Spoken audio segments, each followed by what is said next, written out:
Hello, good afternoon, and welcome to CIO Leadership Live. I'm Mary Fran Johnson, your host and a contributing columnist on CIO.com, where I write about business strategy and boardroom issues for technology leaders. Twice a month, we produce CIO Leadership Live with the support of CIO.com and our CIO Executive Council. We're streaming live right now to both LinkedIn and Twitter, and we welcome all of our viewers who are with us this afternoon to join in the conversation and send in questions of your own, and we will be watching for those and passing them along to our esteemed guest. At the close of the show today, we will also remind you that this recording will be available on IDG's Tech Talk channel on YouTube and also on CIO.com. So joining me today on CIO Leadership Live is Anupam Khare, who is the Senior Vice President and CIO for Oshkosh Corporation. Anupam joined Oshkosh 2 years ago in the spring of 2018, determined to help this $8 billion global manufacturer develop a business-driven, customer-obsessed IT strategy. Anu makes a point of leading Oshkosh Digital Technology as a business focused on driving digital transformation that is aimed at increasing sales, keeping customers happy, and increasing operating income for the company's 4 lines of business worldwide. Based in Oshkosh, Wisconsin, this company employs 15,000 people. It makes and sells access equipment, specialty vehicles, and truck bodies for the defense and fire and emergency and municipal markets. And it also produces goods for refuse hauling, concrete placement, and airport services around the world. As the CIO, Anu is responsible for all of the tech strategy around everything from Industry 4.0 implementations to data science, infrastructure services, cybersecurity, and enterprise business systems. Before his current role with Oshkosh, he held various IT leadership and CTO positions at United Technologies, Koch Industries, and DuPont. Anu's global experience includes strategic and long-range planning around major IT initiatives. He is an active member of IDC's CIO Executive Council, as well as the CNBC Technology Executive Council and the Wall Street Journal's CIO Network. And both this year and last, the team under his guidance at Oshkosh has brought home 2 CIO 100 awards for their innovative work. Anu, it's delightful to have you here today. Thanks for joining us. Thanks, Mary Fran. Thanks for having me, and I also thank all the listeners who are joining. This is a great show you host, and I've been watching this, and there's always there is a great opportunity to learn from the fellow CIOs and what excellent work they're doing in their organization. So thanks for having me. You're very welcome, and I couldn't agree more. I think I've found that no matter what industry CIOs we're talking to, you're all trying to solve similar problems and bring the same kind of technology advances and business strategy help to your companies. So we often start out the show by looking at, well, it was so fashionable to look at industry disruption and what's going on in the world. And usually you'd be talking then about emerging technologies and competition from startups. These days, when we say disruption, of course, we're thinking of the COVID crisis and the pandemic state that we've all been in for the last 2 months.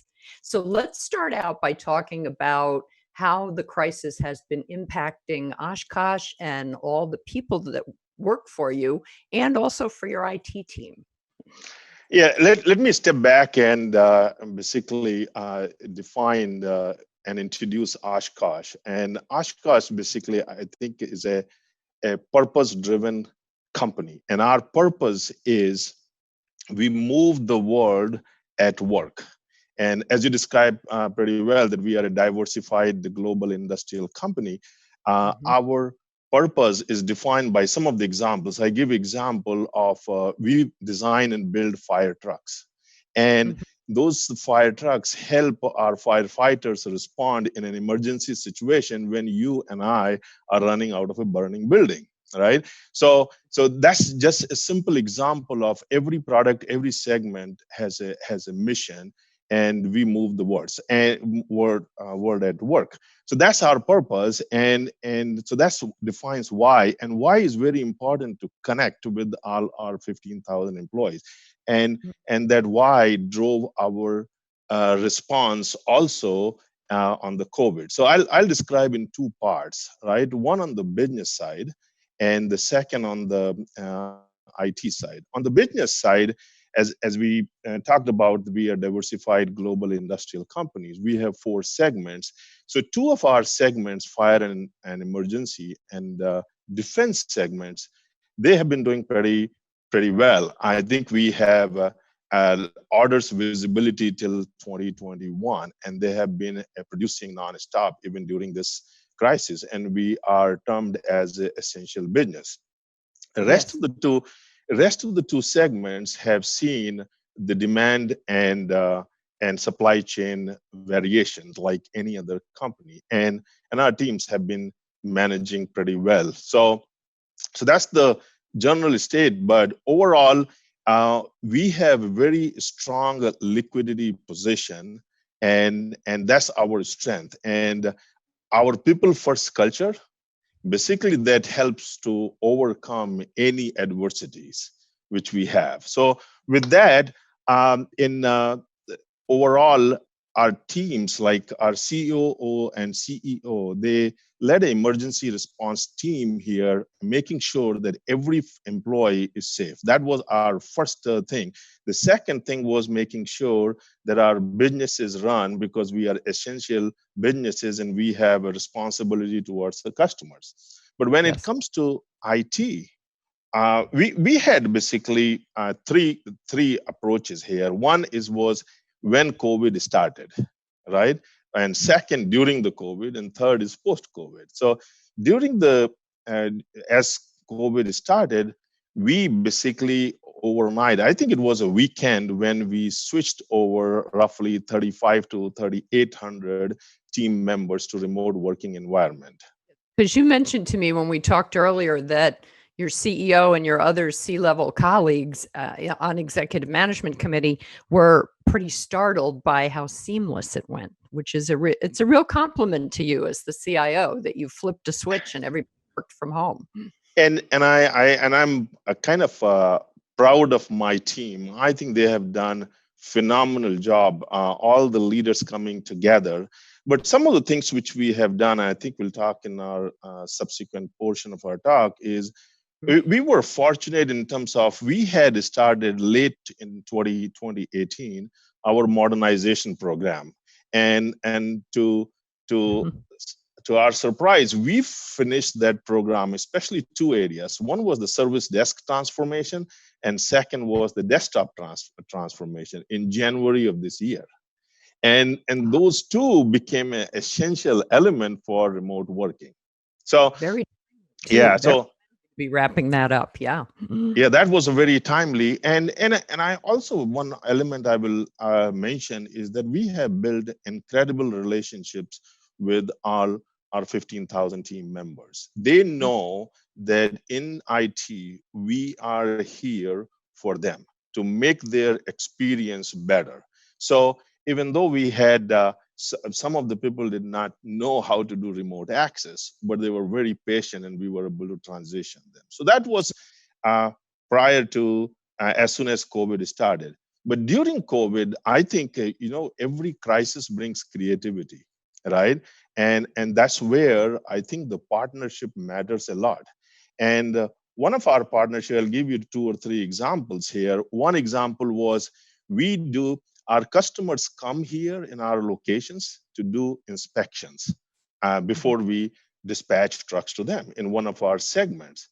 And during this COVID-19 partnership with business, we created a virtual inspection pretty quickly so that customers can basically inspect remotely and we can dispatch the truck, right? Our analytics teams work with the supply chain to create multiple dashboards and analytics models so that we can predict and monitor the situation of our supply chain, right?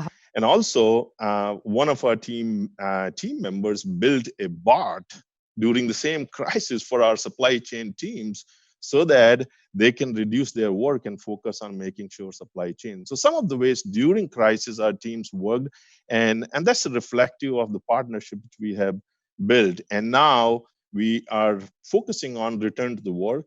And I have been here in the workplace for last 30 days. And teams are coming back in the office area, and we're making sure that we basically help them from a technology standpoint, transitioning in a very smooth manner. Well, I know one of the things you and I talked about was how vocal your CEO is about the maintaining that people first culture that you have at Oshkosh, and I have to say that for most of the world, it's not the first thing you think of when you think of a manufacturing company in the middle of Wisconsin, that you're going to have an intensely people first culture. I often hear that at healthcare companies, for instance, where it's mission and purpose based. It sounds like the employees at Oshkosh have that same kind of connection to customers and each other. How did you bring that about? Is this something that is traditional at Oshkosh, or is it more in the last few years? See, our CEO Wilson Jones, he introduced this concept. Means being Midwest, it has been a humble company forever, right? This is we call it a 103-year strong company. It has always been a humble company, but he introduced the term "people first," and it's not only the term. I think he meant it. And if you look at every decision we make, whether it's a business decision or an IT decision or any functional decision, we keep our people at the forefront, Yeah. and we think about them. And one of the things we have seen is if you take exception to the COVID-19 in this quarter, for last I think 16 quarters, we have been doing phenomenally well Mm. from a financial standpoint. And kudos goes to the our people first approach and how we have engaged and how we are developing and connecting our team members to overall company's mission and our customers. Yes. Well, and I know I want to shift over for a moment and talk a little bit more specifically about your IT group. You have about the IT size is about 450 full-time employees, and then another few hundred that you use as augment staff and or outsource staff. How, when you arrived in the spring of 2018, 2 years ago, was IT the kind of trusted partner that we've been hearing about from you lately? Is that the situation you inherited, or are there big changes that you made when you came in 2 years ago? Yeah, we made changes in terms of structure and also in terms of how we operate. Right, those are the two changes we made. So in terms of a structure, if you look at, we call it three-legged stool. So we have three legs. One is a business leg. So I have a VP of IT in each segment. They are very close to the customers. They understand the pulse of the business, and they represent them. And so that's the one leg of the stool. The second is the enterprise leg, an enterprise leg where we have VP of infrastructure, cybersecurity, enterprise architecture, right, which is common across all segments. And the third leg is the advanced capabilities, right? Mhm. And advanced capabilities, we have a leader for analytics, we have a leader for digital manufacturing, and we have a leader for RPA. So we structure this in a way that we have a best of, I will say, both words or all the words, right? We are very close to customers. We are able to use our scale in optimizing the cost and services, but at the same time, we are able to advance companies' agenda through emerging technology. But more importantly here, I think the way we operate is, to me, I think has been phenomenal how all IT leaders came together and how we are operating. So if you look at what we have done is we have created a IT board. We call it IT board, monthly IT board, where we meet and we focus, just like any business board, we focus on the strategic aspects of the organization. So for example, talent strategy, vendor Mhm. strategy, technology strategy. Those are the things which are either futuristic or and take care of all the elements of the organization. And we also run our strategic governance over there, that what we promised, are we delivering or not? So that's the one thing we did. But so overall, overarching theme there was, we don't make decision individually. We make decisions collectively and execute individually. And Well, that has basically made sure this team operates as an integrated team. yeah, I love that idea of calling it essentially an IT board of directors, but it's not an IT steering committee with all the leaders of your different technology areas. This involves other areas of the business. Tell us a little bit more about the positions, the parts of the company that are represented on your IT board. Yeah, IT board primarily is all the segment IT leaders primarily, and so they are there. But I think the way we publish our agenda, right? Mhm. They depending on the agenda, they prior to the meeting, they basically work with the business segments and business leaders to bring their thoughts, perspectives in those meetings. So that's how we run. Okay, and then above that, there's another you'd mentioned to me, a portfolio committee, a group that talk a little bit about that as well, because I know you've got more than one level of governance that keeps up all this coordination. Yeah, so this was basically strategic governance IT board, and then we have called a portfolio enablement board, Hmm. and which is called PEB, and this is an investment committee, and this is the senior leaders of again all the IT leaders. We meet on a weekly basis, Yeah. and our purpose there is to make sure that every work which we do, right, Hmm. is it aligned with the first thing we do, is it aligned with the broader business purpose, right? Can we quantify the value? Is it the right place where we need to invest company's money, right? Yeah. So those are the strategic decisions we make, and projects are prioritized, accepted or rejected in that meeting. But we use the term enablement is once it passes through, as a leadership, we are committed to make sure those things are resourced properly and delivered on time to meet the customer expectations.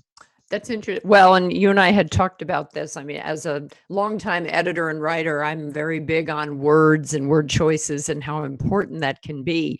And the fact that you call it enablement rather than a review board actually gives it a different sort of feel. But in the bigger picture, you renamed the IT department when you got there as well. Talk about why IT today is called digital technology. Yeah, Miss, I have been a big fan. I think brand is important, right? Mhm. And perception of the brand is very important. And so our original brand was back office function, right? Yeah. Which is in many places where we do excellent job in running the infrastructure, PC support, and all that, right? What Mhm. we when I came in and we all worked together towards our vision, one of the element of the vision is which is this is how we define our vision, is maximize potential through technology. Mhm. That's the vision we came. And when we talk about maximize potential, we talk about potential of our people. How do we make them more productive through technology? And basically potential of data. How do we use the data to make better decisions? Basically assets. How do we make our assets more productive? So these are the elements we basically have chosen. So with our new focus, we as a team decided we need a different brand, right? Mhm. And we different brand so that people can associate with that. And that's why we change. If you look at it, we use the term like, how do we insert technologies to make you digital technology to make you more effective? Yeah. And by changing the name, changing the brand, right? But the important thing is we just not change the name. We took about a year to change the name, because what we wanted is people Mhm. should feel that there's a change, before we changed the name. Right. It wasn't So just a label, it was actually a directional scope that you were looking at. yeah, so when we started feeling as a leadership team that our team members, Oshkosh, broader Oshkosh team members and business leaders have started feeling the difference and the direction we are going, and that's where we flipped the switch and changed the name. Okay, excellent.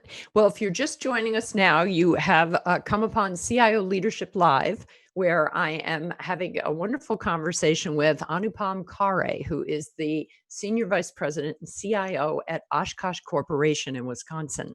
And we welcome questions from our audience. So if you have questions of your own for Anu, please just send them in through LinkedIn or through Twitter. And we're watching those feeds and we will make sure to pass those on. Let us dive in next to areas of the business that you think are changing in terms of the customer expectation. I know you have we've been talking about what a wonderful people first culture you have, but there's also a certain amount of uncertainty about what customers are going to need and want as we get more into the post-COVID, the return to work world. How do you see that affecting the customers you're dealing with now, and how are you preparing for that? Yeah, so I think the first of all is there's a changing customer expectation all around us, irrespective of industry in which we are. And when I look at is basically customers changing expectations are they're looking for simplicity. Yeah. Right. They're looking for what do you call the trust, simplicity, trust, and transparency. And simplicity means how easy it is to do business with this company, right?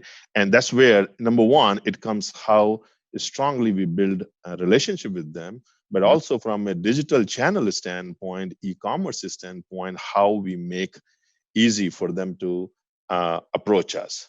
Then comes the basically transparency, right? When we say something, we deliver, right? And what it means from a digital technology standpoint, we introduce predictability in entire value chain, from ordering to supply chains to manufacturing. And that's where our analytics comes into picture, that how do we make things predict. And finally is the basically trust. And trust means they are guided, right? They are guided to make the right decision and they get the right product. And this is where, from a digital technology standpoint, we put suggestive selling in our e-commerce portal. So in summary, I think is the three basic change, and these are excellent opportunity for IT to basically help meet the needs of these changes. Well, that's I think that's a very powerful word when you talk about trust. And I know that creating trust in your business leadership, especially with the investments you've made in IT, you'd mentioned to me when we talked that every dollar you spend, you feel like it's your very own money. And how is that different for you now as a CIO than it has been at some of your previous posts? Yeah, so the trust has been we have been talking about in like my previous roles and all that, partnerships are very important. And but there was a moment in my career where basically this light bulb was on and said, okay, the crux of the whole thing is the trust. If I am trusted as an individual leader, if my organization is trusted, everything else becomes easy. And that's why I have made here as a personal responsibility and my team's responsibility to earn and keep that trust every day. And how do you do is these are not the words. Like, I think actions speak here. Like, so the way we do our service desk, right? The way we do our simplest things, the way we do our service desk, the way we empathize with our customers and understanding their needs versus telling them the technology, the way we show them that we are creating value at the least possible cost, though we are technology obsessed, but we are customer obsessed first. Mhm. So those are the things which we do through examples, build trust. And I see as a trust as a lubricant, right? And it makes the conversation easy. It makes the delivery easy. It makes investment request easy. Yes. It makes a lot more sense, Everything works more smoothly when more you smoothly. don't have to have all your defenses up. Well, we have a question from our attentive audience here, and it is about how implementing brand new changes, especially a brand change to digital technology, can take time. And did you accomplish this by hiring new people, or did you train for this new approach with IT with your current IT group? Yeah, so I think the first important aspect is the why, right? And this vision we came up and we were very clear about a rollout within our DT team. So connecting people to why we are doing that was the most important thing. The second part of the question, which is around how did we accomplish this? See, this is a journey. I won't say that we are done. This is a journey. Will continue, but I think the point is we created a mix, right? We had some team leaders and members whom we assigned to different roles. Some team members were existing in their roles, but we hired also. It was a combination of transformation because the fundamental philosophy I have is people are open to change, right? People want to change if they understand why, right? And we help them to achieve that change. Mhm. And that's why our leaders are playing a phenomenal role in transforming the organization, how we interact, because they embrace, first of all, I will say this was not, I won't say this was my strategy or my vision. This was our collective strategy and collective vision. That's where from the first day, I think there was alignment. So I think we started pretty well. We are moving at the momentum. And sometime I'll tell you, to be honest, I'm very, very surprised that we set a target and people want to beat those targets. Ah, And it is very exciting to see when it people happens. respond to stretch goals, don't they? Yeah, If they feel absolutely. like they're achievable. And I can't help but think that an environment of trust and regard for each other is probably helping this a lot. I've noticed that in talking with some of your other CIO colleagues recently, we've been having a lot more conversations about the importance of empathy and kind of the human element. And it's not just when we're talking about the challenges of filling technology roles and hiring people. It just seems to be very pervasive these days. I don't know if it's increased more with all of the pandemic attention, or if it was just there all along and now everybody's talking about it more. But I know words like empathy and trust. It didn't used to be what CIOs talked about. We would talk about a lot of technology implementations and return on investment, and it feels more humanistic to me somehow these days. That's true. Absolutely true. Now, I wanted to circle back. You mentioned your service desk and that being one of the big modernization and upgrade elements. And that was, in fact, the innovative award winner for you with our CIO 100 this year. Talk a little bit just about that. What did you win this award for? What was innovative about what you did? Yeah. So the first of all I'll talk about is like we had lots of priority and how and why service desk become an important topic to focus on, right? And service desk was doing pretty well, right? But I think we we kind of as a team we said we have to have a customer obsessed culture, and in everything we do we have to demonstrate that, right?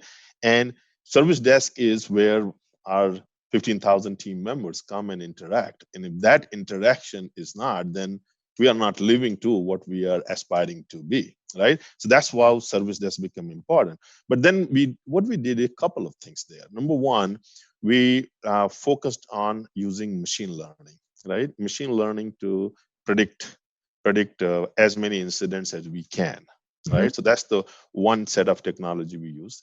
The second technology we used intelligent chatbots, right? Where some mundane tasks can be done by chatbot while our teams can focus on higher value work.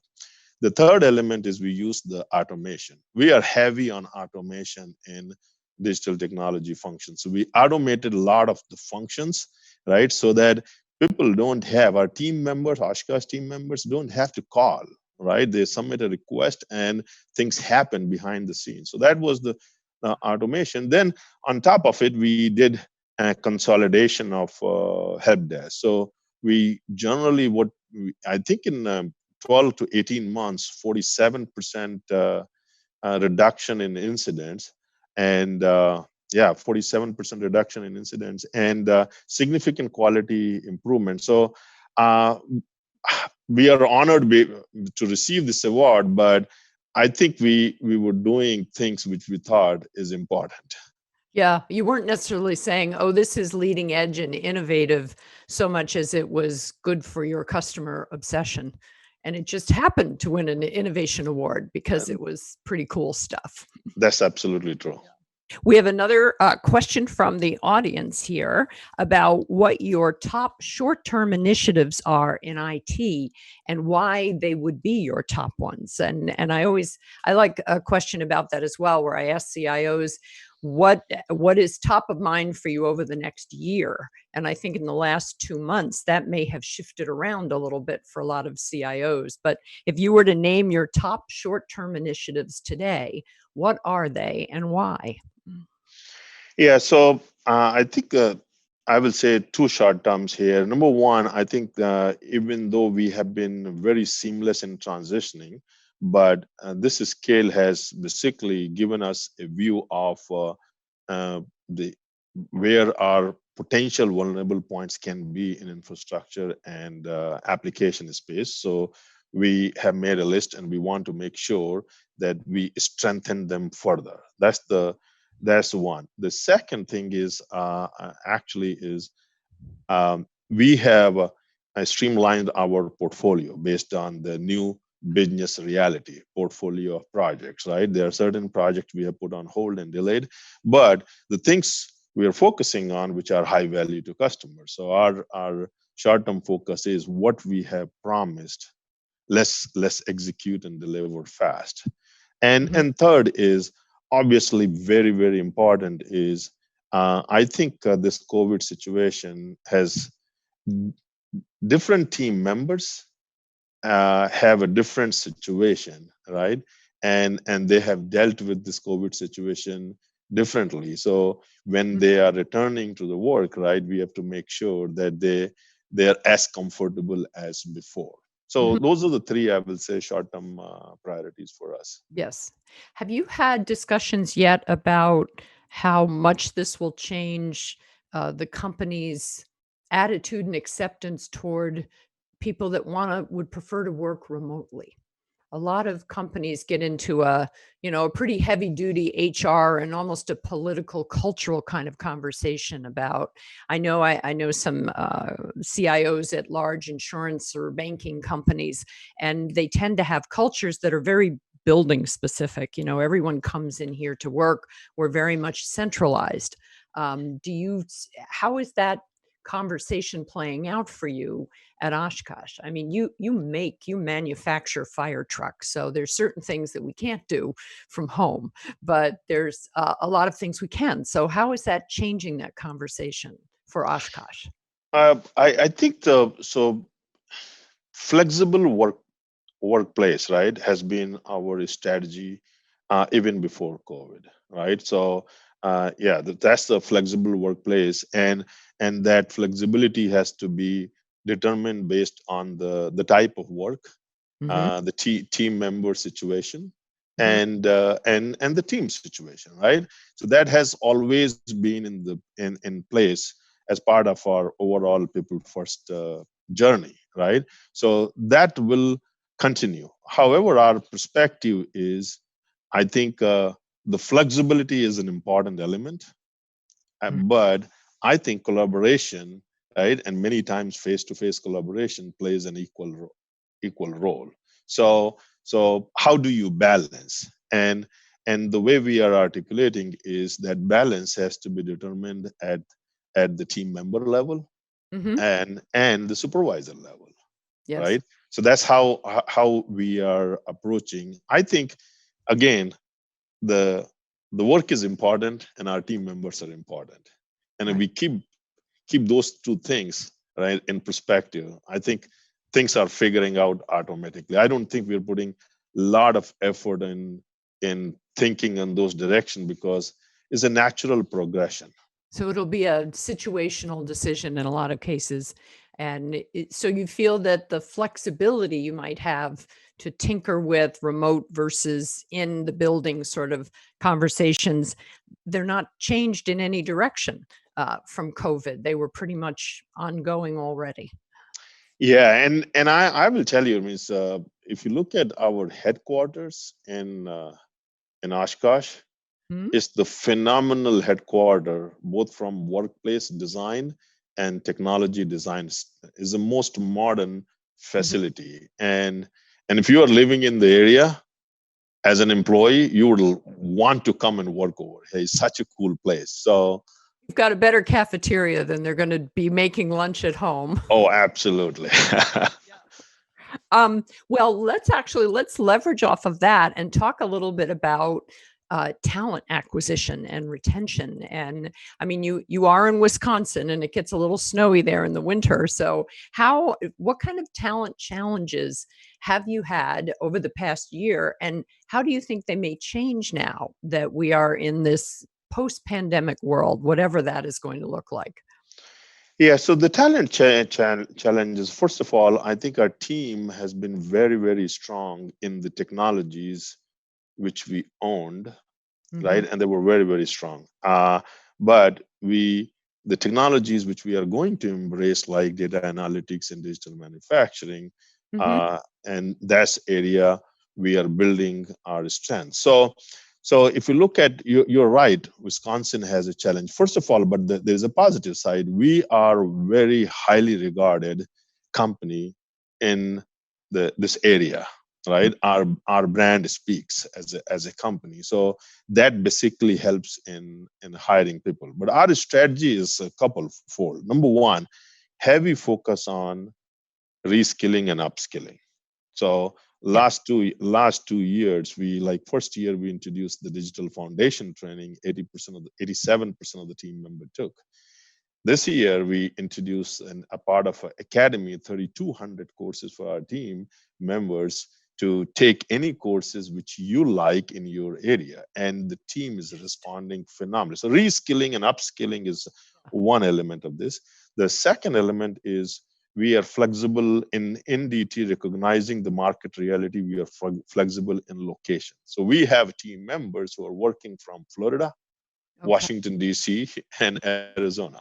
Yeah. And so these are some places, so we have become flexible. And the third element is, I think, like all of my CIO colleagues, we are heavily focused on internship program. How do we strengthen and train our team members? And to the first part, like RPA, like I give example on reskilling, upskilling, we started RPA practice here, right?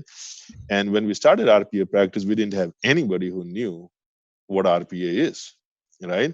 And Shout out, uh, that's robotics process automation. That was not. yeah, Yeah. but they knew the world, and we all knew the world, but not exactly how it operates. But 4 or 5 team members from application team, they raised their hand that I want to learn and I Yeah. want to contribute. They were busy in their jobs, but they learned. So I think again, this ties to our people first approach. We are focusing on developing people, supplementing the skill sets where we don't have, and flexibility of locations. Well, and we have a question asking about your automation tools and the things you're most interested in there. And so while we're on the topic of RPA, you had mentioned that you've identified something like 400 use cases in the last 6 months, and that you have several dozen active projects. Pick one or two of those to talk about in a little more depth, about exactly where RPA and automation tools are showing up most strongly in the work that you're doing.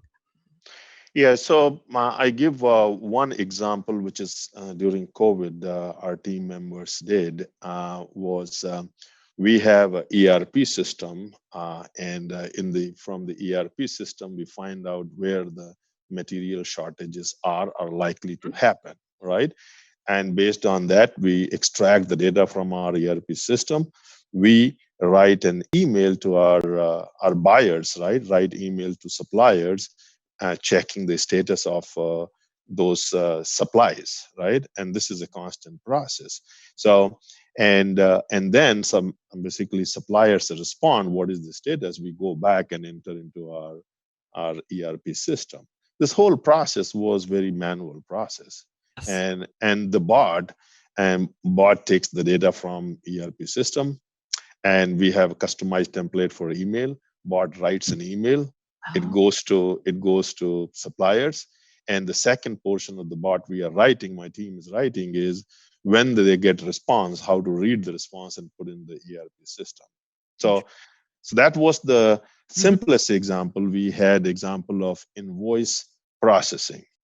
Our philosophy here is we this is part of our people first approach is let people be people, not be robots, right? Let the So robots be the robots. That's not a let bad. robots be robots. So we did the example of invoice processing area, right? So as you said, in the last 7 months, so much excitement in our functional areas, 400 use case, 65 active projects.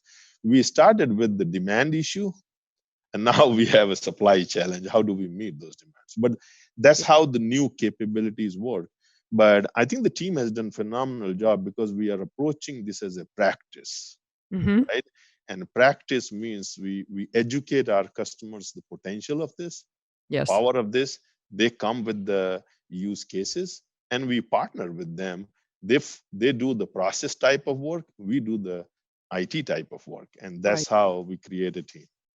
Well, and one of the things that we talked about a little bit were these different practice areas that you have in IT. Now, they're not part of a special innovation group or anything. These are established throughout as different I guess maybe I should back up and ask you, talk about what a practice area means in Oshkosh's digital technology department.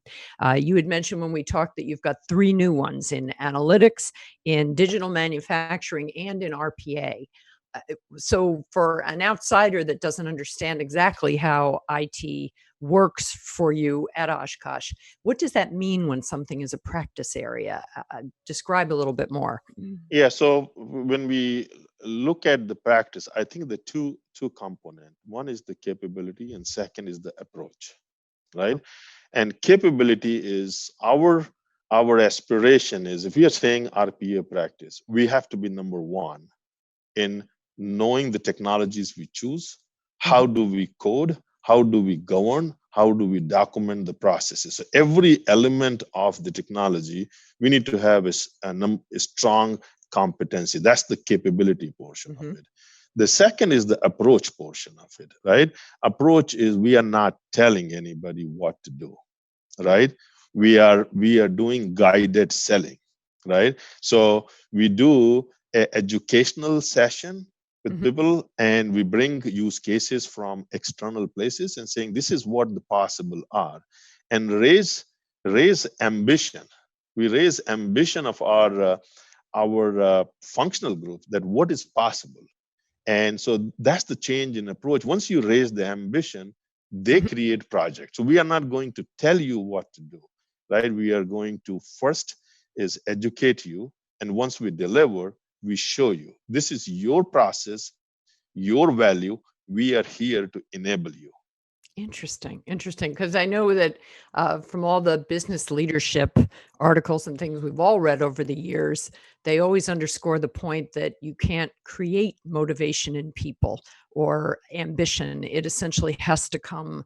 It has to come from the individual. So to find ways to prompt that into action, that must feel like you've discovered a secret sauce, essentially, for IT. No, I think this is again. I think this all things gets tied to the various elements in philosophy we talked about. If you are customer obsessed, and you have empathy, right? You're naturally gravitated towards listening their weak points, their pain points, and their opportunities. Hmm. And once you are in listening mode, then your telling mode basically goes away, right? Right. You're not instructing people. You're You're not instructing, and once you're not instructing, then the partnership, and then we talk about the element of trust, Mhm. right? When you're not telling and listening, that strengthens your partnership, and that basically elevates your trust. So all these things, these word choices, the approaches we are taking is part of the broader theme. Yes. Do you have any specific activities that you undertake to encourage more of that customer listening? We've used the term customer obsessed a few times, but you have to have the places to go to hear the customer voices. And with hundreds of people, 450 plus in IT, they can't all be out wandering around talking to the people building the fire trucks and that sort of thing. So how do you make that happen as the CIO? Yeah, so I think the point is a repeat couple of things. Number one, a repeat Mhm. communication and authenticity of leadership is the first element, Mhm. right? So we have a quarterly all hands meeting of all employees. We make sure that we talk about, and also we don't talk about it. We take out specific examples where specific teams have demonstrated that, so it becomes a role model. So that's the communication part and living with it. The second, the second piece is doing some initiatives which basically reinforces that message. So like service desk transformation, right? They're not talking about only customer obsession, they mean it, right? Same thing, practice area. So they mean it, right? So those are the basically repeat communication and examples of this, and basically encouraging. I make sure that first of all, as many projects we have a cross-functional team, right? Cross-functional within IT as well as business, wherever possible. I encourage that, and we make sure that happens, because Mhm. those are the elements which helps people to see. Okay, it's just not word. They mean it. They are serious about it, and they're doing something about it. Yes. A lot of the CIOs I've talked with are somewhere along the road with agile practices inside their businesses and their tech organizations, and not necessarily just like the scrum master agile development, a particular method, but just a whole new way of looking at doing business in a more agile fashion that essentially combines business people onto these teams with technologists. Where are you in that journey, and how do you approach that at Oshkosh? Yeah, so agile, I will say that we are in early stage. Probably, I will say probably 6 to 9 months ago.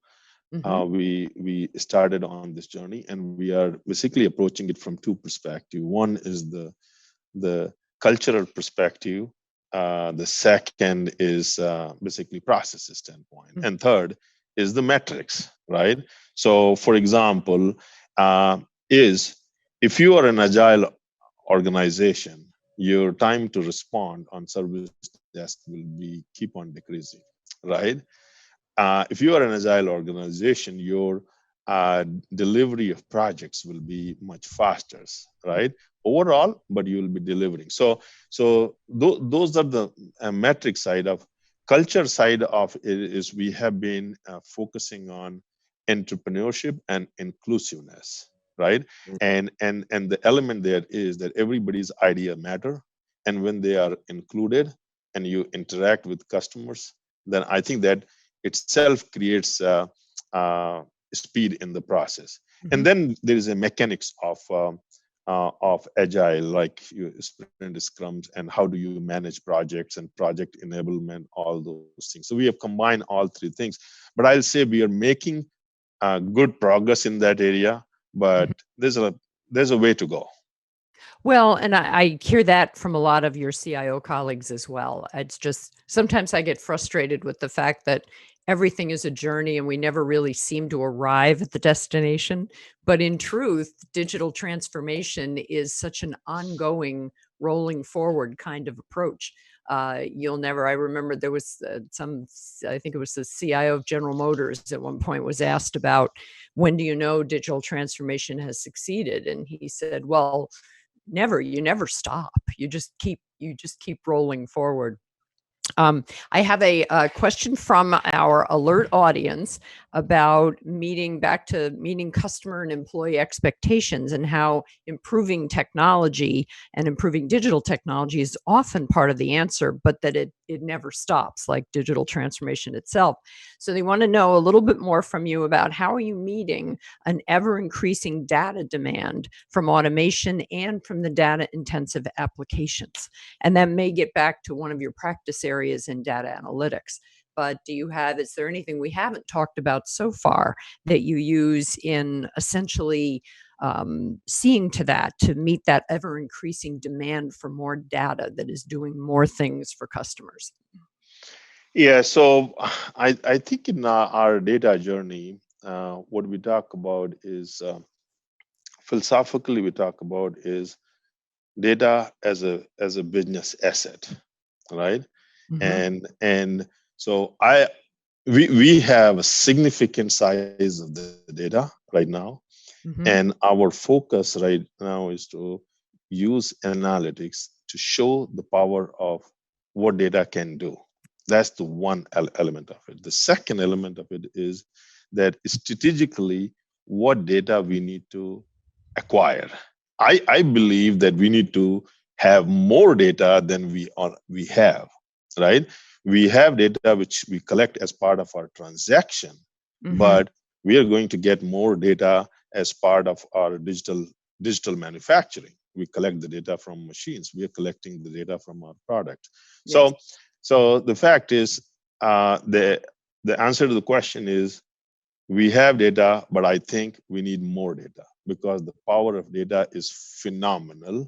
Mhm. And our advanced analytics practice actually has demonstrated, right, to our business users what is the potential, like the predictive models the team has developed on many things that is showing the power of it. So I think we need more data. Yes. Well, and I'll bet a lot of CEOs would agree with you on that too, because over the years, I know I've talked with many CIOs who have related conversations they've had with their chief executive officers, who all seem to believe that there is gold in those mountains of data. And what are you doing to get me more of that gold? If anything else, that is what I think has sparked so much spending on data analytics and data warehouses and data marts and all that. And that certainly seems to be one technology area that always comes up in a conversation about digital transformation of any kind. The data is paramount to that. I've got another question kind of related to what we're talking about. This one is, let me see, how important is taking the cost takeout mechanism during these difficult COVID times? Are there levers that are contributing to reducing costs? Is digital transformation one of those levers? And the bottom line question is, how are you managing capital projects that today might have become more discretionary?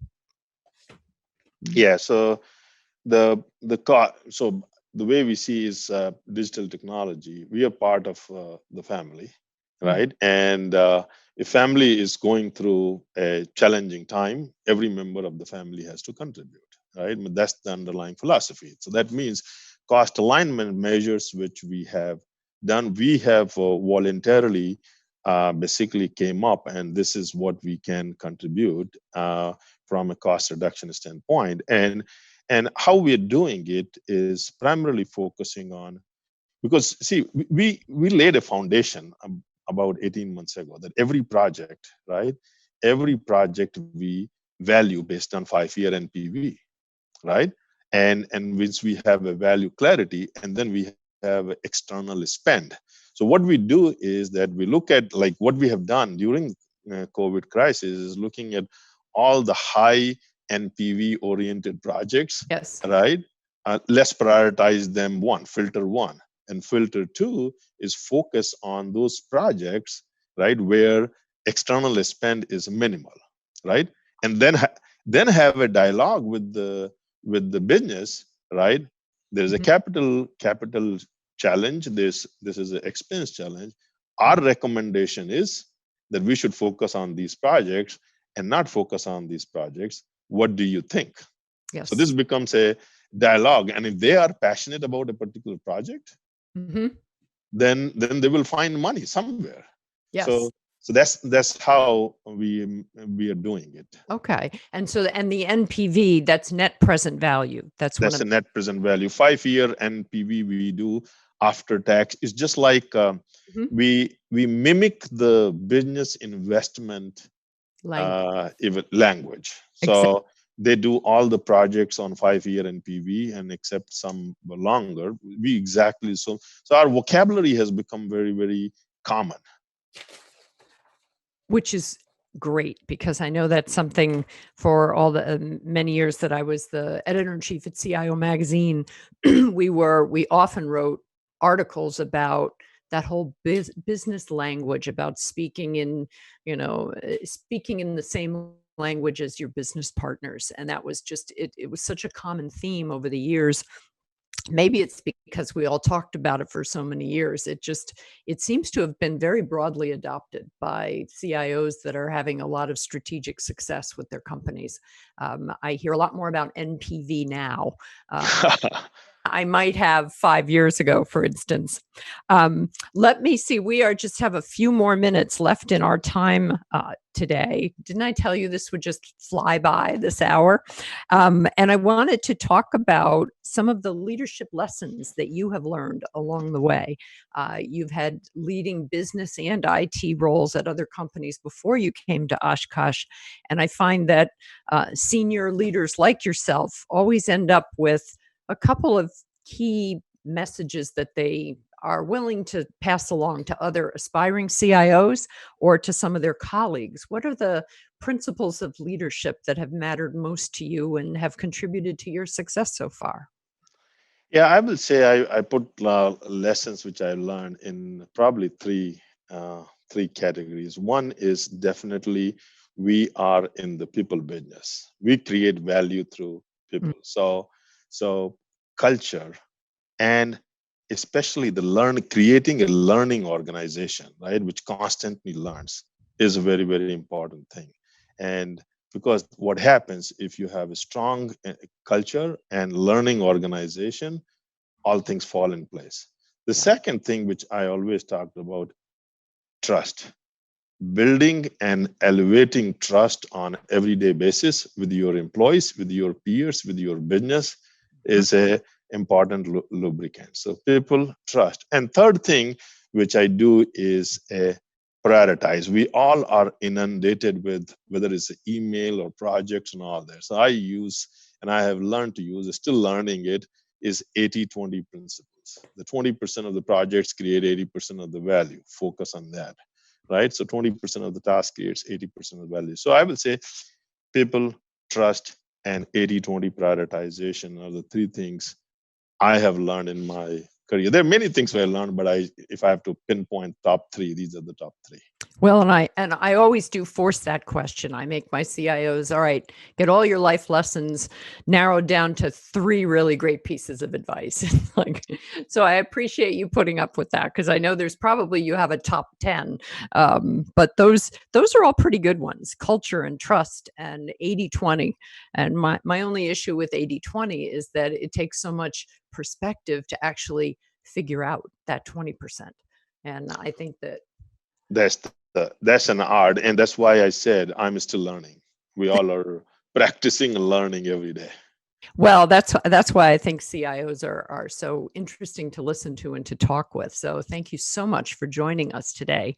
It has been wonderful to have you here, Anu, and I especially appreciate it because I know how incredibly busy and stressed most CIOs today are as we figure out what's going to happen in our worlds over the next couple of months. So I really appreciate your joining us here today. Thank you for sharing all of your wisdom with us. Once again, Mary Fran, thanks for having me. Our pleasure. If you joined us late today, you can watch the full episode, my conversation with Anupam Khare, who is the CIO at Oshkosh Corporation. And you can watch it later today on the CIO.com website, or you can tune into YouTube, where we invite you to take a moment to subscribe to the YouTube channel, IDG Tech Talk.